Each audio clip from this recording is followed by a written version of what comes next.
भाग्य का विषय है कि बागेश्वर महाराज जी का हनुमान कथा और वो भी भिलाई में। देखिए आप, लाखों की संख्या में श्रद्धालुओं को आना और भगवान राम और प्रभु श्री राम का और हनुमान जी का जो कथा है उसका श्रवण करना, एक बहुत ही अच्छा वातावरण का निर्माण होता है सनातन की दृष्टि से।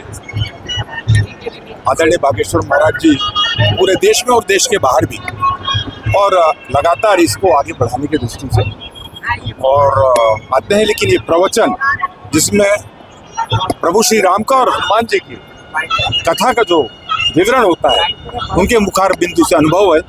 छत्तीसगढ़ की पावन धरा पर प्रभु श्री राम के ननिहाल में, और उनका हार्दिक अभिनंदन है, उनका स्वागत है। वे बार बार आते रहे, पधारते रहे यहाँ पर, और इसी प्रकार से कथा की जो रसधारा ऊपर। देखिए, भक्तों की संख्या तो लाखों में थी, और सबसे पहले मैं आप लोगों को धन्यवाद करूंगा, हमारी मीडिया को। और उनका इतना शानदार कोऑपरेशन था।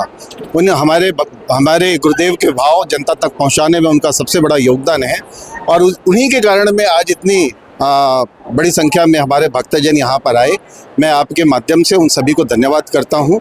और हमारे गुरुदेव जो हैं वो निश्चित तौर पे छत्तीसगढ़ में दूसरी बार आएंगे, ये उन्होंने हमको वादा किया है जी। निश्चित ही छत्तीसगढ़ की जनता के लिए, छत्तीसगढ़ की 3 करोड़ जनता के लिए बहुत अद्भुत समय रहा ये 5 दिन। इसमें हनुमंत कथा पंडित धीरेन्द्र शास्त्री जी के नेतृत्व में, बागेश्वर सरकार के नेतृत्व में हुआ, और निश्चित ही अनेक प्रकार की जानकारी, अनेक प्रकार के धार्मिक ज्ञान हम सबको इस कथा के माध्यम से सीखने को मिला। और आज अंतिम दिन था, बहुत भावुक ये पल था। हम यहाँ की जनता कोई भी नहीं चाहती थी कि ये कथा समाप्त हो, क्योंकि अद्भुत ज्ञान और अद्भुत बहुत सारी चीज़ें हम सबको सीखने की मिलती थी। और निश्चित ही जिस प्रकार इस आधुनिक युग के समय में शिक्षा बहुत महत्व रखता है, उसी प्रकार संस्कार भी बहुत महत्वपूर्ण रखती है। और आज जब ऐसे धार्मिक आयोजन होते हैं तो अनेक प्रकार के संस्कार हम सबको सीखने मिलता है। तो इसके लिए हम पूरी छत्तीसगढ़ के 3 करोड़ जनता की तरफ से हम पंडित धीरेन्द्र शास्त्री जी को, महाराज हमारे बागेश्वर महाराज जी को हृदय से आभार देते हैं, धन्यवाद देते हैं, जो यहाँ आए और हनुमत कथा यहाँ पर